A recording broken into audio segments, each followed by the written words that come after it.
أعوذ بالله من الشيطان الرجيم. بسم الله الرحمن الرحيم. أستغفر الله ربي وأتوب إليه. والحمد لله رب العالمين. ثم الصلاة والسلام على أشرف الأنبياء والمرسلين حبيبنا وحبيب رب العالمين أبي القاسم محمد اللهم صل على محمد وعلى آله الطيبين الطاهرين المعصومين المنتجبين. Amma ba'du. Assalamualaikum warahmatullahi wabarakatuh. Pada kesempatan kali ini, yaitu pada pertemuan ke-6, kita akan memasuki apa yang disebut dengan pembagian ilmu kepada ilmu mudah dan ilmu perhitungan, yakni kepada ilmu mudah dan ilmu pikir.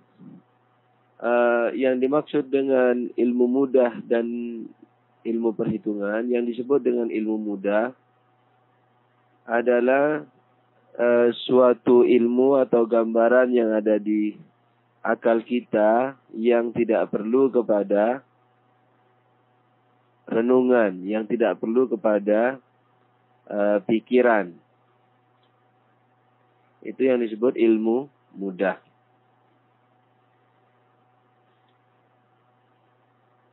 Pikiran, sebagaimana nanti akan dijelaskan, yaitu gerak akal dari yang diketahui menuju kepada yang tidak diketahui. Nah, jadi gerak akal atau berpikir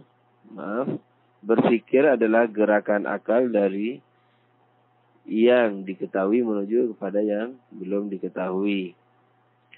Insyaallah nanti akan kita lihat lagi pada pelajaran hari ini. Nah, yang disebut ilmu mudah kebalikannya, yaitu yang tidak perlu menggunakan renungan dan pikiran. Mungkin ada yang bertanya, apakah ilmu mudah ini dapat diketahui oleh semua orang atau tidak? Nah, ilmu mudah ini sekalipun tidak perlu kepada pikiran, tapi ia memiliki semacam perangkat untuk memahaminya. Manakala alat-alat ini tidak dimiliki oleh seseorang, maka bisa saja dia tidak mengerti atau tidak mengetahui atau tidak memiliki gambaran mengenai ilmu mudah.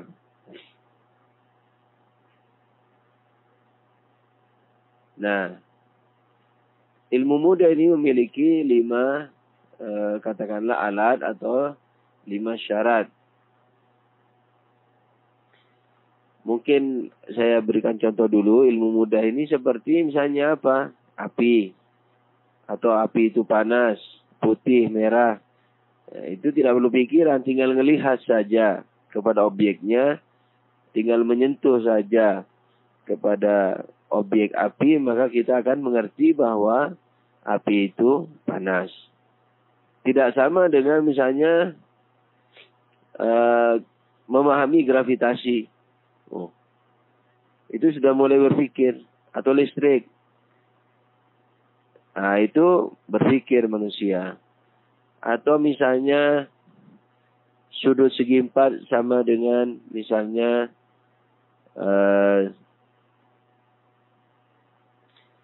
sama dengan sudut lingkaran. Misalnya itu. Nah, itu berpikir.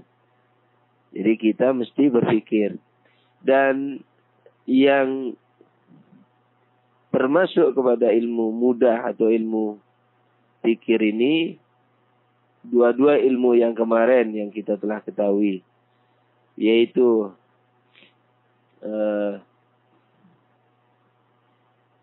ilmu tasawuri atau ilmu tasdiki, yakni ilmu gambaran atau ilmu keyakinan. Nah, dua-duanya itu bisa termasuk kepada ilmu mudah atau ilmu pikir, ilmu perhitungan misalnya. Maaf kalau ada kelainan suara karena lagi musim-musimnya flu atau pilek, jadi mohon dimaafkan.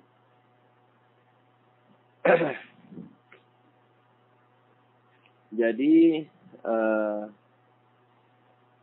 ilmu mudah ini apa tadi kita katakan perlu kepada 5 syarat. Apa syaratnya?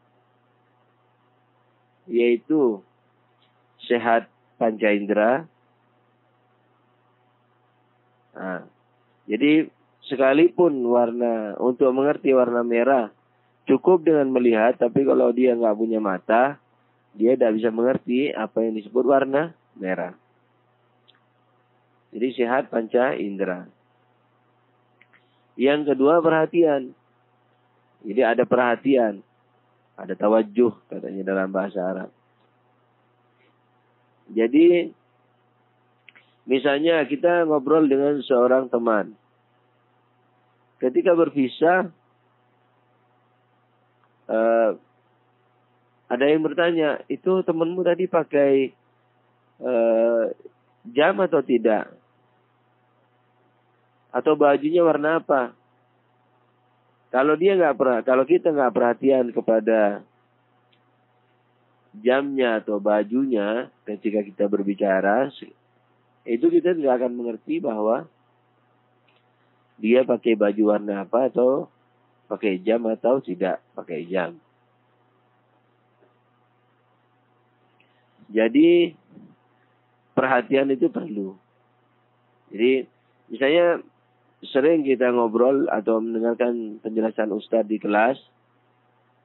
Nah, untuk memahami Ustadz bilang apa, bukan memahami maknanya. Sekedar mengerti bahwa Ustadznya bilang apa, itu kan tinggal mendengar saja. Bukan maksud Ustadznya loh, kata-katanya. Kalau maksudnya mungkin ilmu perhitungan.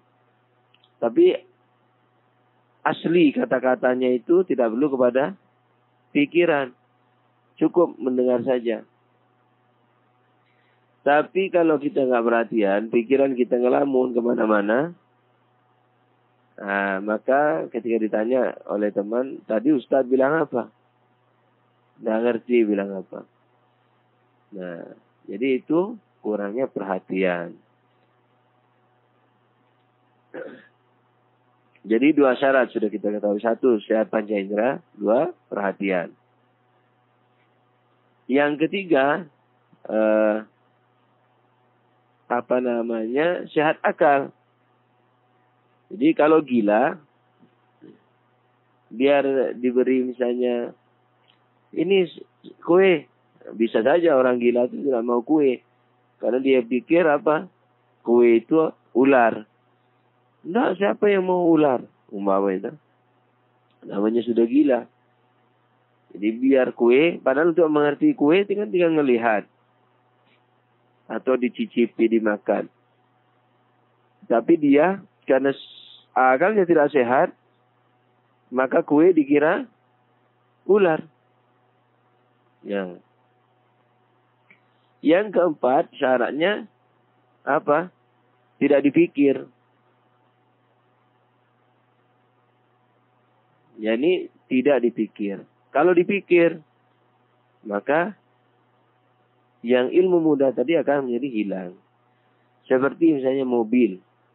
Untuk ngerti mobil kan tinggal dilihat saja mobil. Udah ngerti. Dipikir terus mobil apa ya, mobil apa. Dan seterusnya. Maka mobil itu bakal hilang. Anda misalnya toh, saya. Kan gampang, saya adalah saya. Coba saya pikir terus saya. Nah, lama-lama hilang itu Anda. Gitu. Yang kelima, tidak was-was. Jadi kalau berpenyakit was-was, itu Yang jelas akan menjadi tidak jelas. Misalnya, ya orang namanya berpenyakit was-was. Biasanya was-was itu dalam fikih, pengamalan fikih. Sudah bersih apa belum, misalnya itu. Taharahnya sudah benar, sholatnya apa belum. Takbirnya udah benar apa belum. Allah. Jadi mau takbiratul ihram diulang-ulang.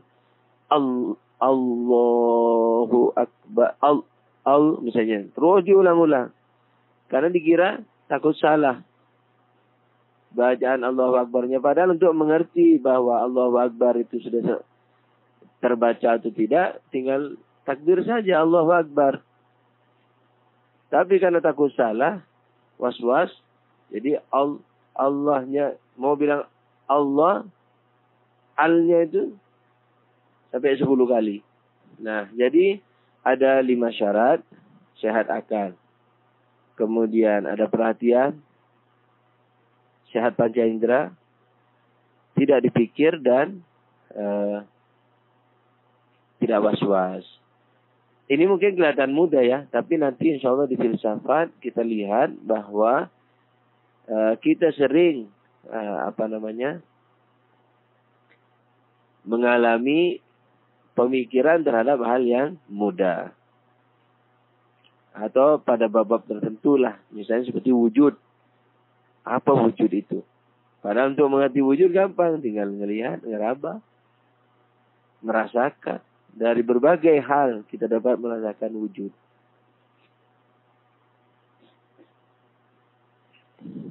Oleh karena itu, seperti kelompok sofis, karena mungkin mereka was-was atau berpikir terhadap hal-hal yang mudah ini,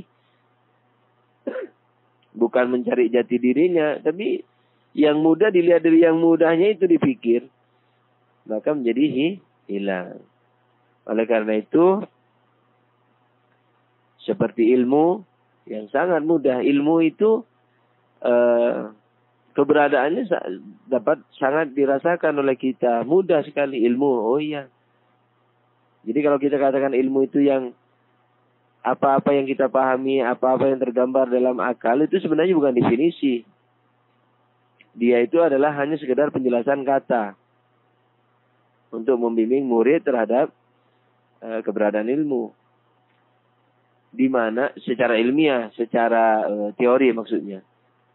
Kenapa? Karena kita semua tahu bahwa ilmu itu gampang dirasa, gampang diketahui, termasuk ilmu mudah.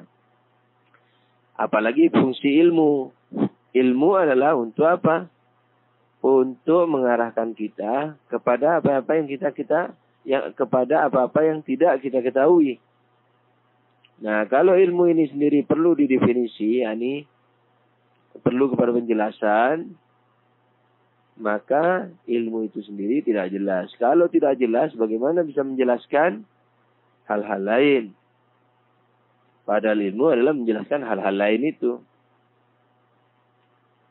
Nah, orang-orang sofis saking was-wasnya atau saking berpikirnya terhadap ilmu ini,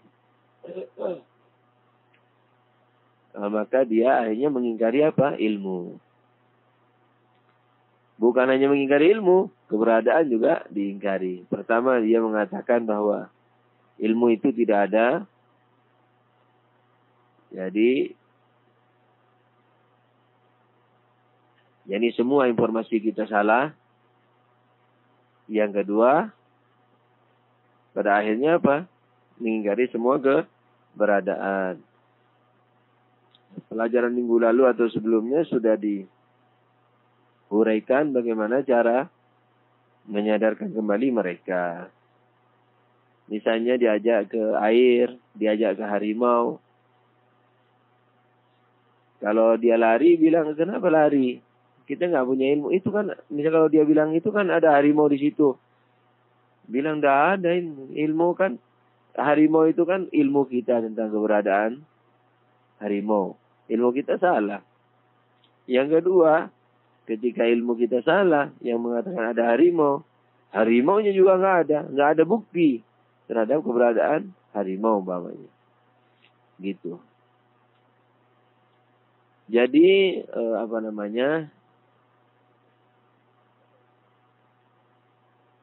ilmu kita yang mudah ini, yaitu atau ilmu-ilmu mudah yang ada pada diri kita, sekalipun tidak perlu pikiran untuk mengetahuinya, tapi perlu adanya 5 hal tadi. Jangan was-was, jangan gila, jangan dipikir, kemudian sehat akal dan sehat panca indera, serta ada perhatian.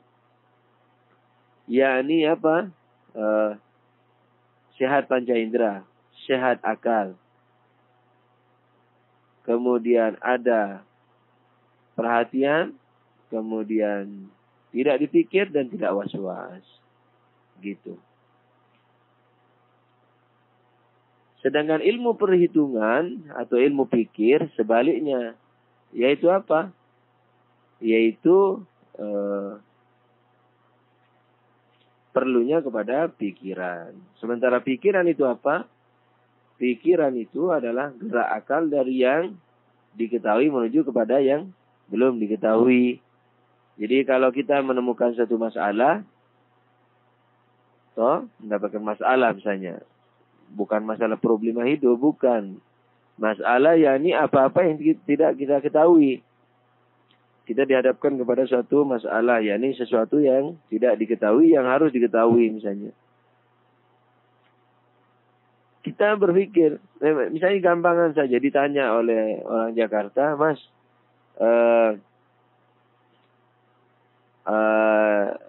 masjid paling besar di Bandung di mana ya? Misalnya toh. Atau tanya alamat sebuah masjid. Kan Anda ditanya itu menghadapi masalah. Dipikir oleh Anda. No?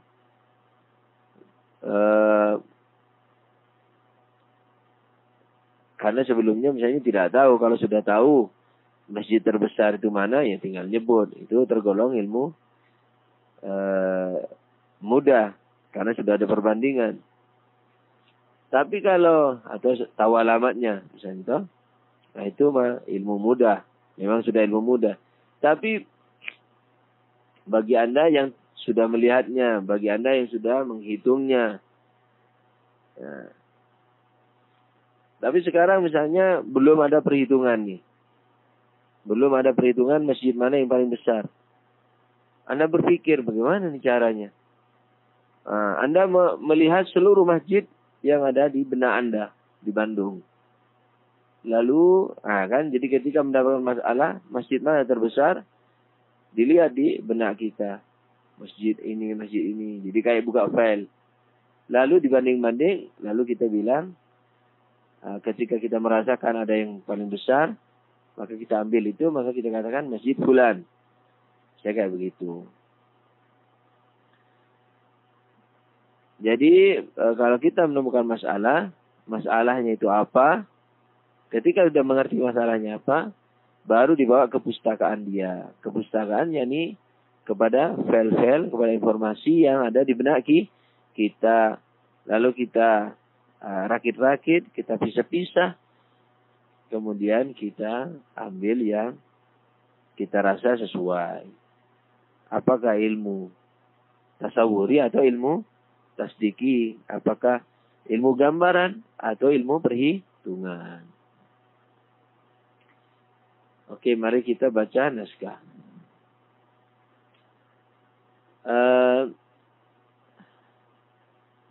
Mudah atau daruri atau necessary dan perhitungan. Yaitu apa? Nazari, spekulatif atau theoretical. Pembagian ketiga dari 3 pembagian ilmu. Yang kami maksud adalah pembagian ilmu dilihat dari segi perlunya kepada pikiran atau tidak. Nah, ketika kita melihat kembali informasi, jadi dasar pembagiannya apa ini? Dasar pembagiannya perlunya kepada pikiran atau tidak. Kalau yang kemarin kan misalnya mengandung hukum atau tidak mengandung hukum, dasar pembagian ilmunya. Sekarang dasar pembagian ilmunya adalah perlunya kepada pikiran atau tidak. Naskah, ketika kita melihat kembali informasi yang ada dalam akal kita seperti langit ada manis, langit itu tinggi. Nah, ini contoh langit ada manis itu contoh daripada apa? Ilmu gambaran. Langit itu tinggi. Nah, ini contoh daripada ilmu keyakinan. 5 adalah setengah dari 10 dan lain-lain. Ini juga contoh dari keyakinan, ilmu keyakinan. Di sini kita tidak perlu, naskah kembali ya. Di sini kita tidak perlu menggunakan pikiran untuk memahami dan mempercayainya. Inilah yang kita sebut dengan daruri bahasa Arab, yaitu ilmu yang untuk memahami. Inilah yang kita sebut ilmu yang inilah yang kita sebut mudah atau daruri, yaitu ilmu yang untuk memahami atau mempercayainya tidak perlu menggunakan pikiran. Sesuai dengan contoh di atas, dapat dimengerti bahwa yang tidak memerlukan pikiran mencakup gambaran dan keyakinan. Tadi juga sudah dijelasin. Yaitu yang mengandung hukum atau yang tidak mengandung hukum. Atau tasawuri atau tasdiki. Nah, tapi ingat ya, di dalam buku ini tidak disebut syaratnya. Di buku-buku logika yang lebih rinci, itu disebut syaratnya. 5 syarat. Apa tadi syaratnya? Sehat panca indera, konsentrasi, sehat akal, tidak dipikir dan tidak was-was. Oke, naskah. Tetapi sebaliknya, ketika kita melihat lagi informasi yang ada, seperti ruh. Ruh itu apa misalnya? Aliran listrik, bumi berputar, jumlah sudut segi 4 sama dengan jumlah sudut lingkaran dan lain-lain. Ini contoh daripada ilmu gambaran dan ilmu keyakinan. Di sini untuk memahami mereka dalam penjelasannya ini, yaitu memahami apa? Pemahaman ini adalah yang mencakup naskah, yang mencakup gambaran dan merupakan syarat keyakinan. Sebab sebelum diyakini kan harus dipahami dulu. Sebab tidak mungkin mempercayai naskah, sebab tidak mungkin mempercayai sesuatu tanpa adanya kepahaman terlebih dahulu. Jadi saya baca lagi naskahnya tanpa keterangan. Di sini untuk memahami dan untuk mempercayai. Mempercayai ini khusus kepada apa? Keyakinan. Ya. Naskah. Di sini untuk memahami dan untuk mempercayai perlu adanya pikiran. Inilah yang kita sebut sebagai ilmu nazari. Sebagai ilmu apa? Ilmu perhitungan, yaitu ilmu nazari. Apa terus definisinya? Yaitu ilmu yang untuk memahami atau meyakininya perlu kepada usaha pemikiran. Perhatian diagram di bawah ini. Ilmu. Oh, punya antum tidak ada diagramnya. Ilmu mudah, ilmu dipecah menjadi 2, mudah dan perhitungan.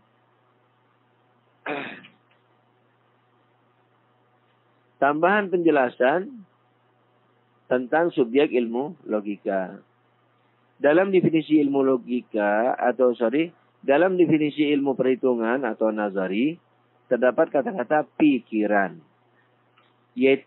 Apakah pikiran itu?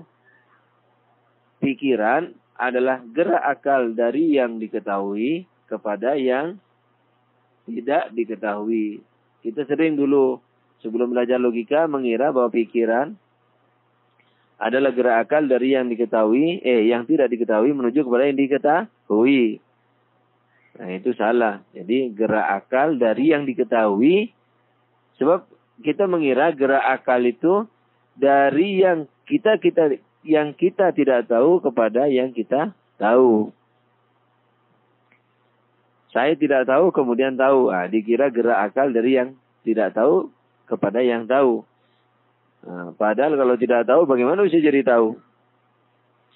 Gerak akal mestinya dari yang diketahui. Tapi yang diketahui ini hal lain dari apa yang belum diketahui. Saya tidak tahu mana masjid terbesar. Nah, terus saya melacak pengetahuan saya. Jadi saya berarti berpikir itu adalah melacak pengetahuan untuk menjawab yang belum diketahui. Begitu. Yang tidak diketahui ini bisa disebut majhul dalam bahasa Arab atau unknown. Oke, penjelasan. Naskah-naskah penjelasan. Semua informasi yang ada dalam akal kita dengan cara apapun kita mendapatkannya. Ini dengan panca indera, berpikir, apa saja deh. Umpama didikte guru. Dan dalam tingkatan yang manapun, naskah ya. Ini dengan cara apapun kita mendapatkannya. Dan dalam tingkatan yang manapun, pada hakikatnya adalah ilmu. Apa saja yang ada di pikiran kita. Dengan kata lain, ilmu adalah semua yang kita ketahui dalam akal kita. Maka dari itu, ketika akan menemukan suatu kesulitan, yaitu ingin mengetahui sesuatu yang belum diketahuinya, ia berpikir. Pertama, ini belum berpikir ya. Pertama, menentukan dulu kesulitannya apa. Pertama, ia, yakni akal, membawa kesulitannya kepada kepustakaannya. Yaitu informasi-informasi atau ilmu yang dipunyainya. Kedua, nah di sini jadi berpikir itu sebenarnya dari yang kedua ini. Bukan yang ketiga, sebab yang ketiga belum berpikir. Baru membawa kesulitannya kepada kepustakaannya. Misalnya, masjid mana terbesar di Bandung ya? Itu. Nah, membawa masjid, jadi membawa kesulitannya kepada informasi yang ada di akalnya itu belum berpikir. Berpikir yang sesungguhnya dimulai dari yang kedua. Kedua, ia, yakni akal, naskah. Kedua, ia, yakni akal, berusaha mencari jawaban kesulitannya di kepustakaan yang ia miliki dengan memeriksa tiap sudut informasinya sebelum kemudian memilih yang dianggapnya sesuai. Tentu pakai argumentasi nanti.